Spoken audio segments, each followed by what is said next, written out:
Salut et bienvenue dans cette autre vidéo dans laquelle je vais vous montrer comment est-ce que vous pouvez organiser vos données pour pouvoir faire une étude économétrique. Alors vous êtes nombreux à m'avoir écrit pour dire je fais des tutoriels en économétrie et beaucoup d'entre vous ne savent pas comment trouver ou alors organiser les données pour pouvoir mener à bien une étude économétrique. Et donc, si vous regardez une de mes vidéos pour votre première fois, n'hésitez pas à vous abonner et à activer la cloche de notification pour ne rien rater de mes prochaines vidéos.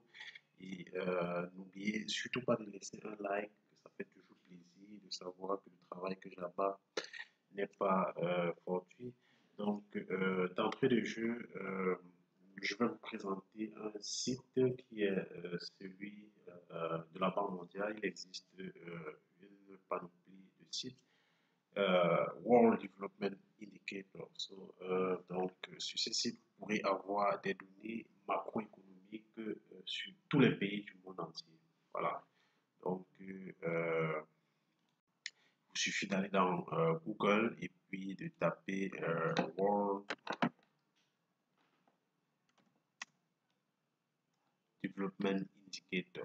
Donc, tapez World Development Indicator sur Google. Et donc, cette page va apparaître. Vous cliquez sur WDI Home. Donc, World Development Indicator is the World Bank Premium Compilation of Cross-Country Comparable Data on Development. Donc, c'est une plateforme mise en place par la base mondiale contenant, n'est-ce pas, des données sur le développement économique dans le monde. Voilà, donc c'est une base de données assez large qui contient tous les pays du monde entier. Alors, une fois vous arrivez là, vous devez tout simplement choisir Explore Data. Explore Data, vous cliquez sur cette option. Et donc, lorsque vous cliquez sur cette option, Explore Data, vous avez donc accès aux données. Donc, vous pouvez choisir de télécharger votre base de données au format CVS ou alors Excel. Donc, je vais choisir sur Excel qui est plus facile à manœuvrer. Donc, je clique sur Excel Download et vous voyez que ma base de données est en cours de téléchargement. Voilà, donc une fois votre World Development Indicator téléchargé en format zip, vous pouvez dézipper ou alors tout simplement double-cliquer pour pouvoir, n'est-ce pas, ouvrir votre base de données. Voilà. Donc, je vous ai présenté ce site parce que il contient toutes les données macroéconomiques pouvant servir à l'économétrie. Donc, je vais ouvrir ma base de données Excel.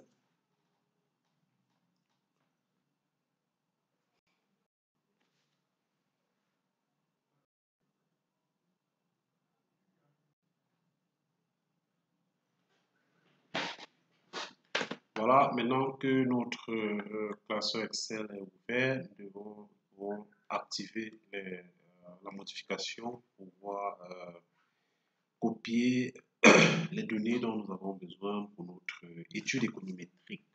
Voilà, je vais par exemple faire une étude économétrique sur le Cameroun, une étude économétrique sur le Cameroun et je vais voir l'impact d'un certain nombre de variables macroéconomiques sur la production matérialisée, notamment par le PIB.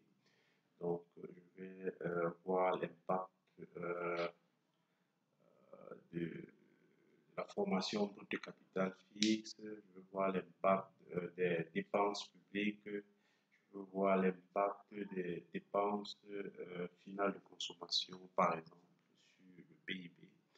Donc, j'ai des données temporelles sur ces différentes variables-là dans ma base de données. Donc, je vais aller choisir mon pays d'études. Si c'est une économétrie en coupe transversale, comme c'est le cas de l'exemple que je viens de prendre. Donc, nous allons prendre des données sur une période donnée. Et donc, nous allons les regrouper de telle sorte qu'elles puissent être utilisées dans une étude économique. Voilà, donc notre base de données est là. On a des données, par exemple, les données dans la premier classeur. On a la liste des pays là. Donc, je vais revenir à mon classeur data contenant les données. Je vais essayer d'insérer un filtre dans mon classeur filtre pour pouvoir sélectionner les pays correspondants. Nous avons parlé de Cameroun comme pays d'études, donc je vais choisir au niveau de country name, je vais, n'est-ce pas, sélectionner le pays, voilà, en cliquant sur l'extrémité de la première cellule. Donc je vais sélectionner, d'abord tout sélectionner et puis rechercher mon pays d'étude qui est le Cameroun. Voilà, le Cameroun, je coche Cameroun et puis je clique OK. Donc dans la colonne pays, je n'ai plus que les données sur le Cameroun. On a ici indicator name.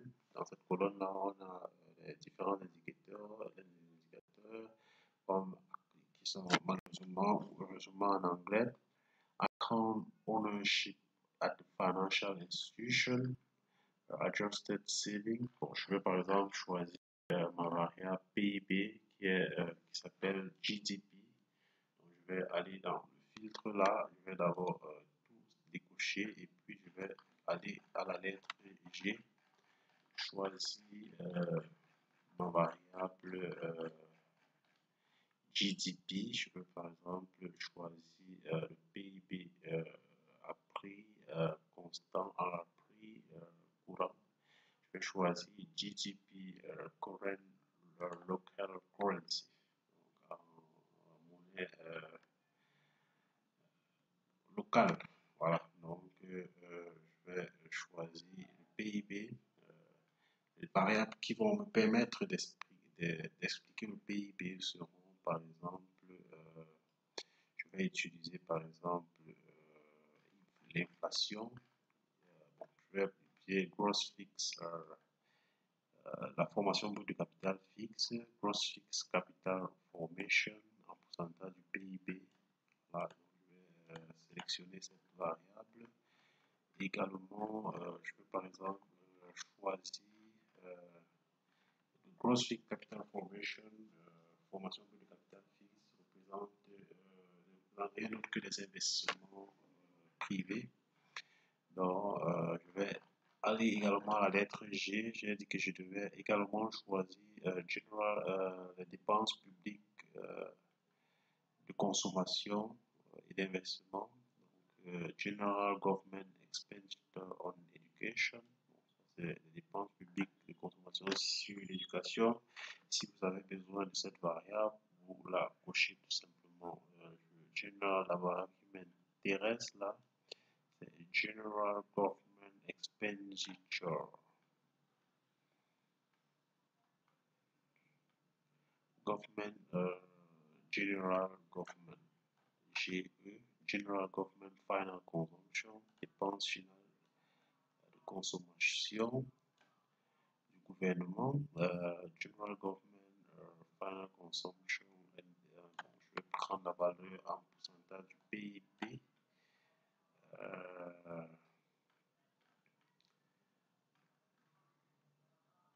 Je vais également, par exemple, choisir la variable inflation, inflation,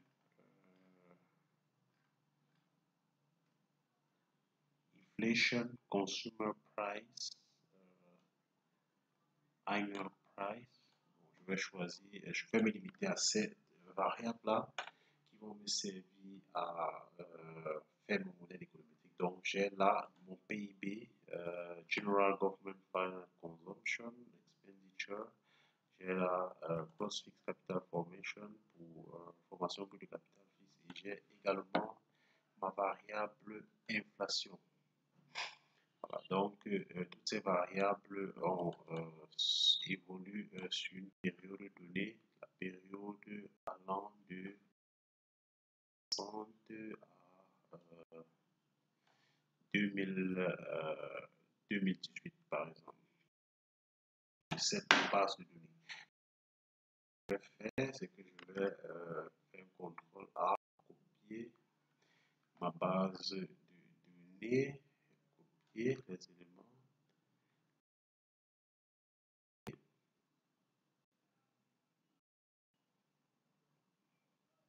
Clic droit, copier. Donc, je vais créer un nouveau classeur Excel, CTRL M. Je vais faire un collage. Je vais coller tout simplement. Donc, je vais supprimer les colonnes inutiles. Donc, je ne vais pas prendre les données de 1960. Je vais prendre la partie de, par exemple, de 1980. 1980. Donc, je vais supprimer les données inutiles. Voilà, donc j'ai là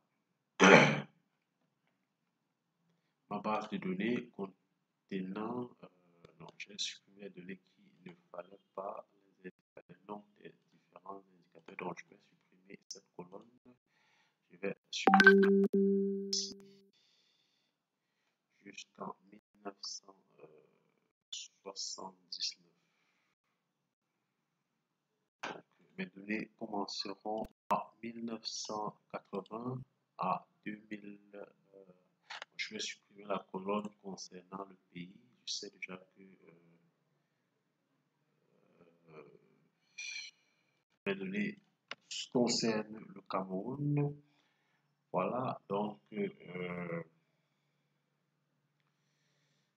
ma base de données qui est constituée pour pouvoir faire un modèle économétrique. On a la variable, le PIB, on a les dépenses publiques de consommation, on a les formations de capital fixe, on a toutes ces différentes variables sur la période allant de 1980 à 2018. Voilà, vous pouvez également le mettre au format voulu en fonction du logiciel dans lequel vous voulez faire l'estimation. Il existe d'autres sites sur de la Banque mondiale. À défaut de World Development Indicator, vous pouvez également aller sur World Financial Indicator. Vous pouvez aller sur le site toujours de la Banque mondiale concernant les enquêtes démographiques de santé, Health and Demographic Survey. Vous allez pouvoir télécharger des données qui sont à la fois quantitatives et qualitatives, mais beaucoup plus qualitatives, ce qui est les enquêtes démographiques de santé. Vous pourrez, n'est-ce pas, télécharger là des données que vous pourrez mettre sous le format voulu pour pouvoir, n'est-ce pas, mener à bien vos études économétriques. Voilà, donc c'était tout pour ce tutoriel. Nous espérons qu'il vous a été utile et qui vous permettra de pouvoir vous-même regrouper et utiliser les données pour pouvoir faire, n'est-ce pas, vos modèles